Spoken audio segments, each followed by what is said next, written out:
Hey guys, welcome back, and today I'm going to be reviewing a book by one of my favorite authors, Nadine Brandes, and that book is called Romanov. So there's actually a fun story behind how I got this book. So I had read this book on ebook because that's the cheap way to read books, and recently I was on Amazon just looking at books because why not, and I came across this, and the hardcover was like a ridiculously cheap price.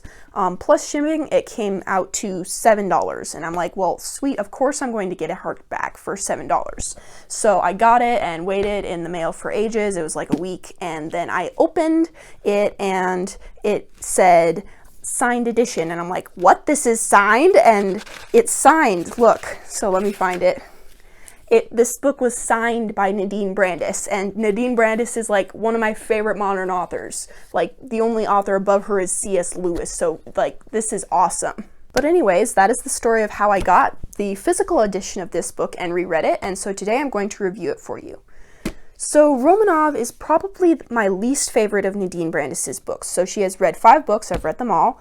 And I liked Romanov, but not as much as the other ones. And I think there's a reason for this. So Romanov is about the story of the Romanov family, which is the royal family of Russia. So the Tsars were kicked out basically at the end of the Russian Revolution and ended up getting executed with their whole family.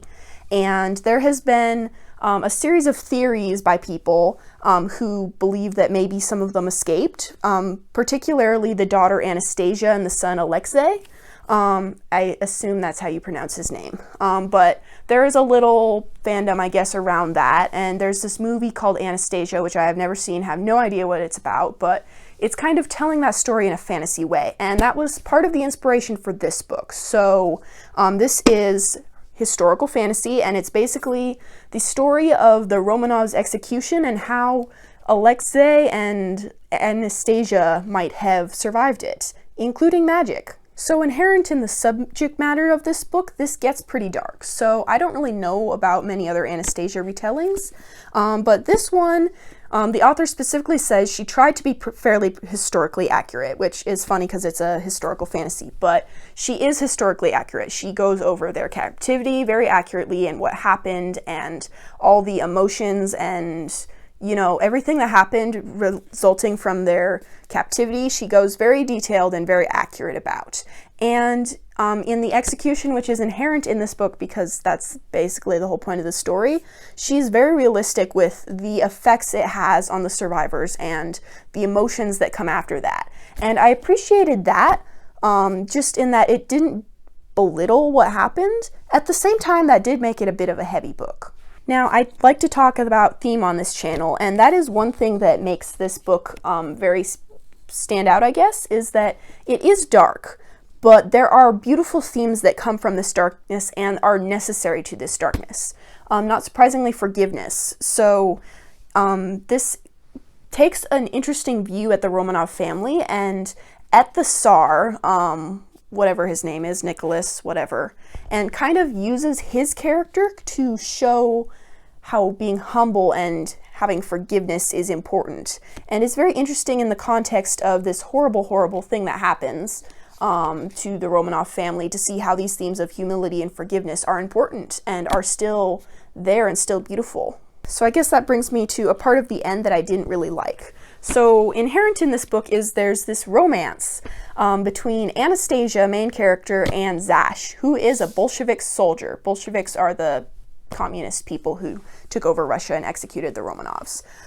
But historically, the Romanovs actually did make friends with some of their soldiers who were guarding them. And so it's not the weirdest thing. But part of what happens in this book is kind of tied up in making it worse that Anastasia and this soldier are kind of interested in each other. And so that makes things a whole lot more complicated, and it's interesting to watch. And for me, I kind of had a disconnect at the end of the book when I saw how all of it had turned out, because of certain things that had happened. Me being a bit of a realistic, not very dreamy person when it comes to romance, I'm like, okay, so all of this is well and good, but I cannot honestly see how that would happen. I mean, if I had been in that state, I would not have done that. So that kind of disconnected me from the book a little bit and is probably why Romanov is my least favorite book out of Nadine Brandes' books.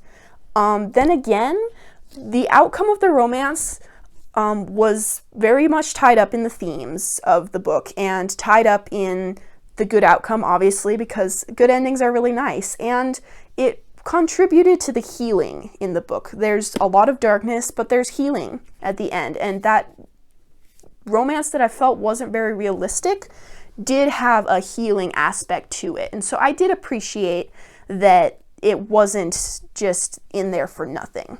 At the same time, it did feel a little bit contrived. As far as content warnings go, this book is dark because it's about the communist killing the Romanovs. Yeah, you kind of bargained for this there. That doesn't mean that it's too heavy. It is a little bit dark at times because they're in captivity and all that and being mistreated. And there is mention of an affair, alleged affair that we don't really know about, and there's definitely romance, as I said.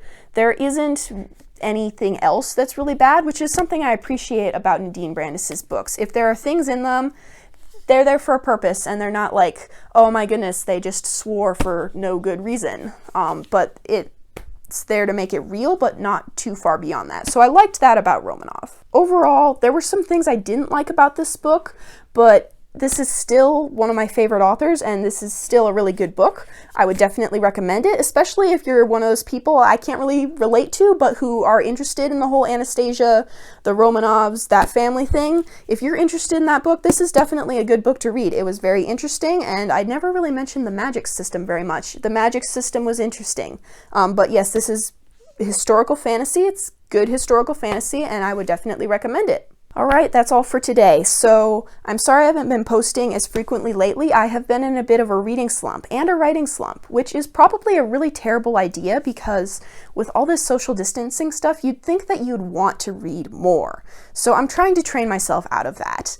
By the way, with all this corona stuff, it's really crazy and everybody's saying their little thing to comfort everybody, and so I'm going to say it. God's in control, and he's going to take care of us no matter what happens. And read Psalm 46 if you want to see basically a really beautiful capture of how God is still in control no matter how crazy the world gets. But thank you for watching this video, and I plan to post more videos soon. I certainly have time to do it in. Thank you. Bye.